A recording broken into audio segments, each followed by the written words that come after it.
On today's Locked On Texan podcast, Cody and I discuss our final thoughts and takeaways before tonight's draft. And to tie it all in, we want to develop a great team here that we can deliver wins to the city of Houston. We want to deliver a championship here to the city of Houston, and that's what it'll be about. You are Locked On Texans, your daily Houston Texans podcast, part of the Locked On Podcast Network, your team every day.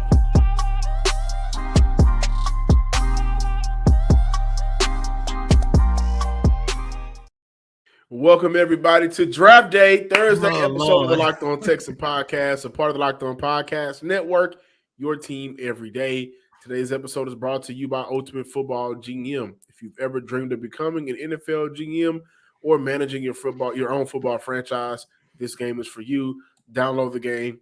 Just visit ultimate-gm.com or look it up in the app stores. Our listeners get a 100% free boost to their franchise when using promo code Locked On in all caps in the game store.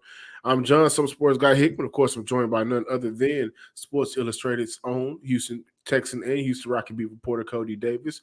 Make sure you guys are subscribed to the Locked On Texan podcast on the YouTube channel, as well as all of the major podcasting platforms. And shout out to our everydayers. We see y'all in the comments, leaving the comments or listening to the show. So thank you guys for making the Locked On Texan podcast your team every day. Cody, our final thoughts before tonight's NFL draft, where the Houston Texans, as we know, select 2 and 12 as of right now. Do you have any takeaways before the Texans are on the clock? Just how important this draft is. I think when you take a look at the most important drafts in franchise history, of course, you got to start with the first draft ever, 2002. That was the draft where they drafted David Carr. That was the draft that set the whole foundation to this entire franchise. The next important draft that I take a look at is 2006. Say what you want about Vince Young, but a lot of people, including myself, think that one mistake basically turned into a missed opportunity later on in the decade, in the early part of the 2010s, to where that one decision probably was a missed opportunity to really truly capitalize on the best team that you ever had. And then, of course, the next important draft, 2017, you took a big risk, probably the biggest risk in franchise history, to trade up for Deshaun Watson. And despite how, his tenure here in the city of Houston ended, at the end of the day, you knew what he meant to the city and his franchise. I say all that just to say, this draft, 2023, is just as important. Last year's draft was important as well, because I truly do believe that regardless of how the 2022 campaign played out, the most important and the best part about that was the fact that due to the emergence of Dameon Pierce, Jalen Petrie, Derek Stingley Jr., and even some of the veterans like a Titus Howard and Laramie Tunsil, even Desmond King, I throw his name in there. Like, you saw players really become the foundation and building blocks of what the Houston Texans rebuild can be. Everyone knows the most important position, the draft. Hopefully, without a shadow of a doubt, they will strike while the iron is hot, rather that be Bryce, rather that be CJ, rather you wait later on, trade up, or whoever the case might be. At the end of the day, regardless if they pick your favorite prospect, or in my position, the prospect you definitely don't want to see here in the city of Houston, and of course, that's Will Levis for me. At the end of the day, I'm hoping, we are all hoping that whatever decision that DeMeco Ryans, Nick Caserio, and everybody else in the Texans war room will be enough to where everybody is on one accord, and hopefully get this organization back on track to where they could be competing for playoffs and possibly even more. Yeah, so my thoughts before tonight's draft is, for one, for Houston Texans, the organization, do not be afraid, right? Like, I think this is a draft that is pivotal. Cody, you just mentioned it. We've talked about it several times on this show for the past couple of months, dating back to the season. Like, this draft is pivotal to the success of this possible franchise, for this franchise possibly. And I am not one that believes in waiting for next year's guy. And next year's guy. Thank you. I don't believe in that. I don't believe that waiting for the possibility to draft Caleb Williams, to possibly draft Drake May, is a smart decision. And I say that because you guys had an opportunity to draft the best quarterback this year, didn't get it right. Fell out of your favor when you went out there as a franchise and beat the Indianapolis Colts to end off the season. So, this is an opportunity for this team to get it right. Do not be afraid to make tough decisions that make sense, and be afraid of making the easier decisions, because those would be the better excuses. So I look at this team with the flexibility that they have between having 2 first rounders this year, having 2 first rounders next year. I would love if this team called up Arizona and said, hey, you know what? We'll give you 12 this year. We will give you Cleveland's pick for next year, because I do believe that if you add playmakers, I've said it before, playmakers and quarterback are on the team, they could compete. But you give one of those first rounders up for next year. And I played around with this in the mock draft simulator. I even threw in Titus Howard to move up from 12 to 3. Houston will have the number 2 overall pick and the number 3 overall pick. And that would allow Houston to go get Will Anderson and CJ Stroud. I know that may be a pipe dream, right? Of course, I get it. Like, I'm praying on a limb here.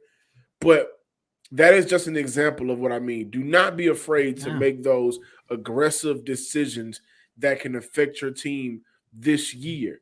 And for Nick Caserio, that is the smarter decision for him personally, because you are not guaranteed to be around after this entire season. DeMeco Ryans is. And so I think the success, or whether or not, I'll put it like this, whether or not Nick Caserio stays around really depends on the success of last year's draft, this year's draft, but this year's season and how the season turns out. So don't be afraid to be aggressive, is what I would tell the Texas franchise. And for the fan base, do not be upset when what some of you guys, including ourselves here on the Locked On Texas podcast, may deem as no-brainers. Do not be upset when those no-brainers are actually brainers for the franchise, like difficult brainers, and understand that they're going to build their team the way they think they see fit.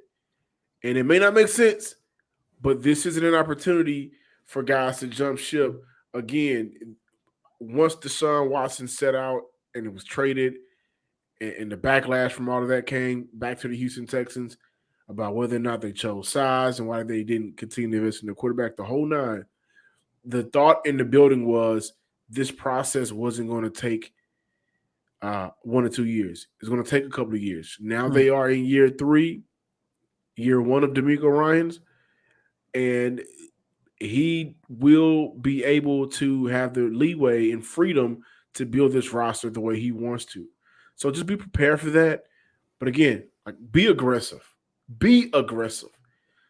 Even if you got to throw in, I think 12 for this year, the first rounder for next year, I think that'll be enough for Arizona. I'm very interested to see what they do, and I do think Houston has a surprise up their sleeve. I really do. I think they're going to do something in this draft between the first 2 rounds that's going to surprise some people. I like your notion. I never thought about it like that, to give up all of that and get the number 3 pick. I mean, if that happens, I would say that will be the best trade move in franchise history. And like you mentioned, John, you have an opportunity to get your foundational piece on both sides of the ball. However, not throwing in Titus Howard. To me, Titus Howard is one of those untouchables, but I like the notion of the aggressiveness that you played around with. But my favorite part of your statement was the fact that you said that the Houston Texans should not be on this. I'm gonna wait for Drake. I'm gonna wait for Caleb, because it seems like every time you go back in history and you take a look at franchises and say, you know what, I'm gonna wait on this prospect in the next 2 years. I'm gonna wait on this prospect next year. That's when you get one of those franchises that continuously be in purgatory and they cannot get out of it, because at some point you have to take a chance on the prospects that you have an opportunity to draft now and the players that you have on your roster to finally get this shit moving. Because look, at the end of the day, Nick Caserio, this fan base, nobody want to see the Houston Texans go through another year of beyond subpar play on both sides of the ball. It is time for them to really just put their big boy pants on, do what they got to do. You already had a decent free agency, so we're going to give you a good grade on that. But now it's time for you to get the prospects, the players that you need, and let's just get this ball moving, because you cannot continue to stay in purgatory. And I do want to add to that before we move on. The type of free agency and offseason that they have had up until this point should encourage them to say, let's be aggressive. Mm-hmm. Let's go out there and let's put in some final pieces to make this 53-man roster competitive. And there's no way that they look at this draft and build the coaching staff that they've built and say, man, we got a top quarterback prospect that we can build around. There's no way you don't see that. And so I'm not going to be the guy that's going to put out negativity and things of that nature. I just think that this is a perfect opportunity for Houston to be aggressive in completing the offseason that they've had. One of the better off seasons this franchise has had, maybe a top 3 off season this franchise has had up until this point. Go out there and finish what you started. And it's okay to be aggressive. You don't have to play for next year. Playing for next year is not a good idea for Nick Caserio, who said who he wants to be here to see this thing through, quotation marks. So play for this year. In order to play for this year, complete the roster, bring in some guys that can make a difference on offense, and let's get this ball rolling. Tonight is the NFL Draft 2023. I'm expecting for the Houston Texans to make some surprises. Today's episode is brought to you by Ultimate Football GM. You've heard us talk a lot about the mobile app game, and if you've ever thought about becoming a general manager, you got to give this game a try. It's not as easy as you think to create a dynasty. That's why we see some franchises in real life shuffle general managers every so often years. When you play Ultimate Football GM, you get an opportunity to control and manage every strategic aspect of your team as you play through seasons and lead your team to glory, trying to build a historic dynasty. With Ultimate Football GM, you're responsible for controlling the destiny of your franchise by hiring the right coaches and coordinators, managing all of the finances, including negotiating player contracts and terms, along with navigating your franchise through free agency, the draft, injuries, player personnel issues, and all of the ups and downs of a season. All of this on a challenging and yet realistic game world. Ultimate Football GM is completely free and playable offline. Play on the go as you want to, when you want to. Locked On Texan listeners, right now you guys get a 100% free boost to your franchise whenever you use promo code Locked On in all caps in the game store. That's Locked On in all caps, so make sure you check it out today. To download the game, just visit ultimate-gm.com or look it up on the app stores. That's ultimate-gm.com. Ultimate Football GM. Start your dynasty today. Welcome back in, Locked On Texan listeners and viewers. Make sure that you join Kyle Krabs, Joe Marino, and other Locked On NFL local experts on the Locked On NFL Scouting YouTube page for live NFL draft coverage presented by Ultimate Football GM. Join Kyle Krabs, Joe Marino. They will be going live for all of rounds 1, 2, and 3. And then on Saturday, they'll get you caught up after each round. Join the draft dudes for the first round tonight, live on YouTube, on the YouTube, Locked On YouTube page, Locked On NFL YouTube scouting page at 7:30 Eastern time. Welcome back once again. Will Anderson had an opportunity to speak about the possibility of playing under Coach DeMeco Ryans, said that the way Houston wants to use me is special. DeMeco Ryans is a Bama guy, so it's easy to relate. It was cool and laid back. He's going to do something special there. Kind of sounds like he's been told he's going to be a Houston Texan. And I just gave you guys a scenario, Cody, of just talking about trading up to go get your guy because they have the flexibility and optionality that has been preached between Nick Caserio and DeMeco Ryans for the entire offseason since Ryans got here. I would like to say this, man. When you go and watch some of Will Anderson's tape from this previous season, it's not necessarily eye-popping. When you go back to the season before, those numbers, the productivity, that is more eye-popping. But I think Houston would be better off with Will Anderson as a Texan than Tyree Wilson. I've said this on yesterday's show. I think Tyree Wilson is just too much of a raw prospect to be drafted with the number 2 overall pick or to trade up for, if I'm being completely honest with you. One thing that I like about Will Anderson, I think that when he is playing competitively, and that is what missed last season. I think because of his draft stock and status, I didn't see him play as hard as he did the year before, honestly. But when he plays competitively, he has a high motor, and he has a knack of getting after the quarterback and making plays in the backfield. And when we look at how this team is set up, the question mark throughout the entire offseason was, well, they addressed safety. They brought in Jimmy Ward. They addressed the linebacker position. They brought in a couple of linebackers. They addressed the interior defensive line. Like they brought in Sheldon Rankins and Hassan Ridgeway. They never addressed the edge position.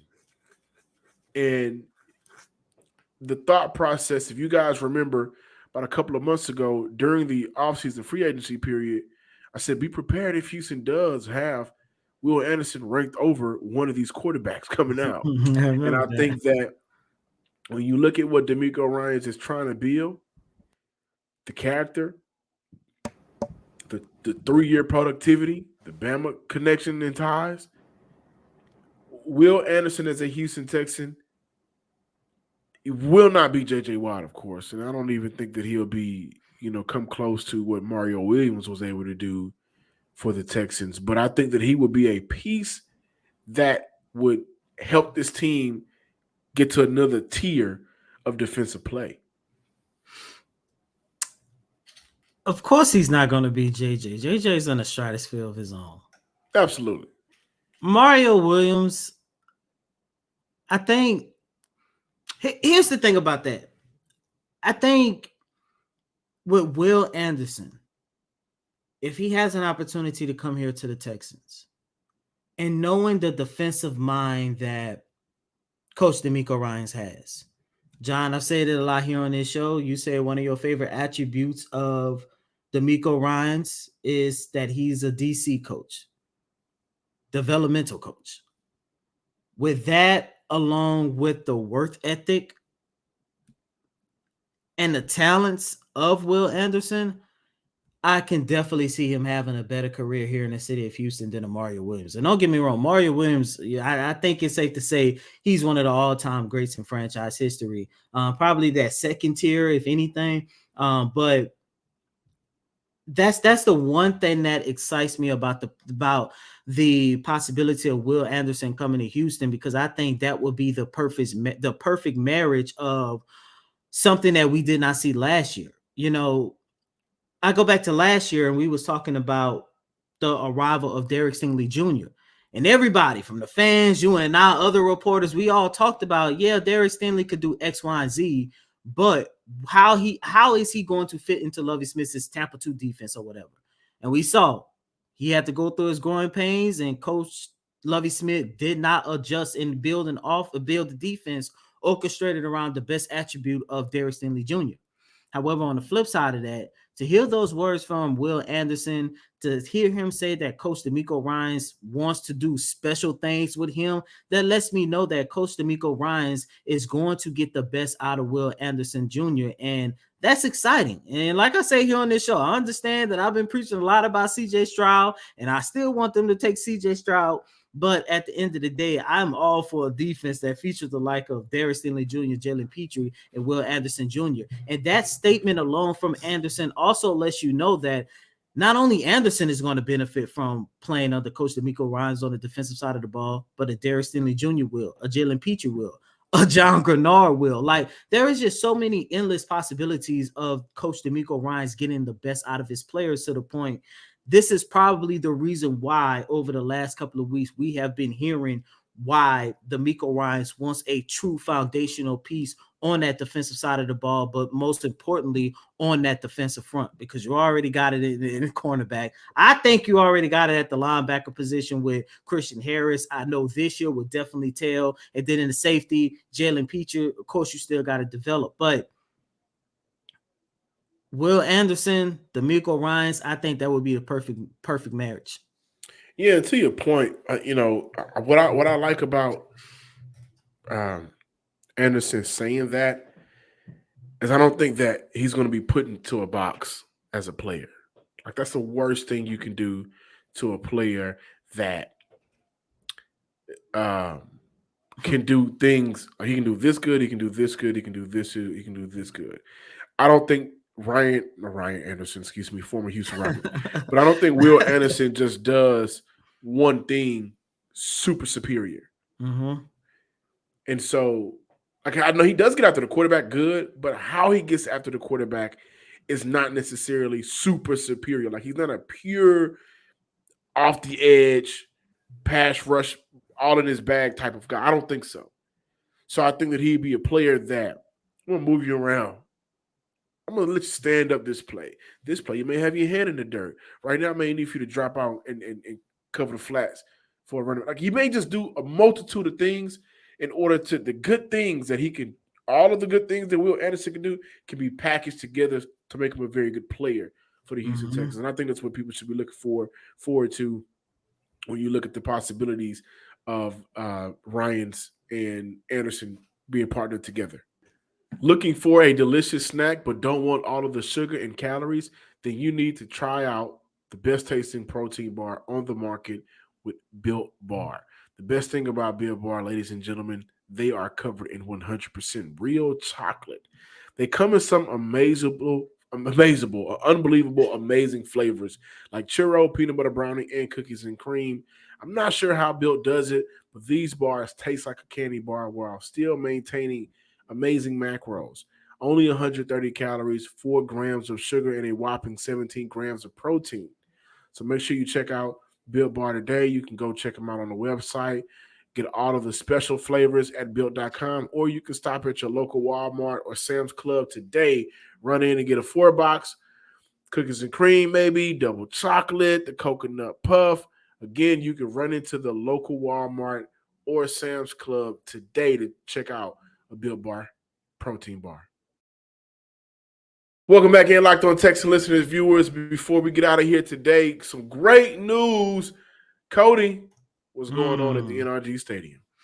John Metchie is back on the practice field for the Houston Texans. As you guys know, I believe this is the first phase of voluntary off-season workout has began a couple weeks ago. This week, John Metchie was back on the field. So that means, as of right now, I'm pretty sure we'll probably know a little bit more about his status on, I'm going to say Saturday, because we will have an opportunity to talk to General Manager Nick Caserio. I'm not too sure about D'Amico Ryans as of yet, but we're going to speak to him Thursday night, Friday night, and Saturday night, every single day throughout this whole entire draft weekend. And I'm pretty sure somebody going to ask him about John Metchie more so on Saturday once things kind of start calming down. But it's just awesome to see John Metchie back out there on the field. We talked about the possibility of him returning this season. Me seeing John Metchie back out there on the field, man, it's more than just football to me. This is a person who not only had to overcome an ACL tear, but he had to overcome cancer. And it's just great. I cannot wait to see him in person. Last year we had an opportunity just to say hello. We couldn't really talk to him because, given his situation, of course, the team, really didn't want the media to like ask him questions about his status or whatever. So we just had a quick, hey, how you doing? We saw him at training camp and at a couple of practices and stuff. Every time we saw him, he was always in good spirits. And, you know, to finally see that this is a young man that's about to begin his NFL career, and not only about to begin his NFL career, but a young man that's definitely going to help that position group. It's exciting, man. And it's just another bright spot to look forward to throughout this whole 2023 season and year. Thank you guys for checking out today's episode of the Locked On Texans podcast. Be sure to follow us on Twitter at Locked On Texans and make sure that you subscribe on YouTube as well. Today is the day. Either your hopes and dreams and prayers will be answered by the football gods, or you guys will be pissed off, mad, and angry that this franchise didn't do what you wanted them to do. Either way, you're not going nowhere. And either way, we're going to continue to cover this football franchise, the Houston Texans, your team every day. Last day, you mentioned the football gods. So for the last time, we speaking positivity and we speaking it into existence. With the number 2 overall pick, the Houston Texans have selected C.J. Stroud, quarterback from Ohio State. And for those of you who want to jump out on fate just a little bit more, with the number 2 overall pick, the Houston Texans select Bryce Young, quarterback from Alabama, speaking into existence throughout this whole entire day.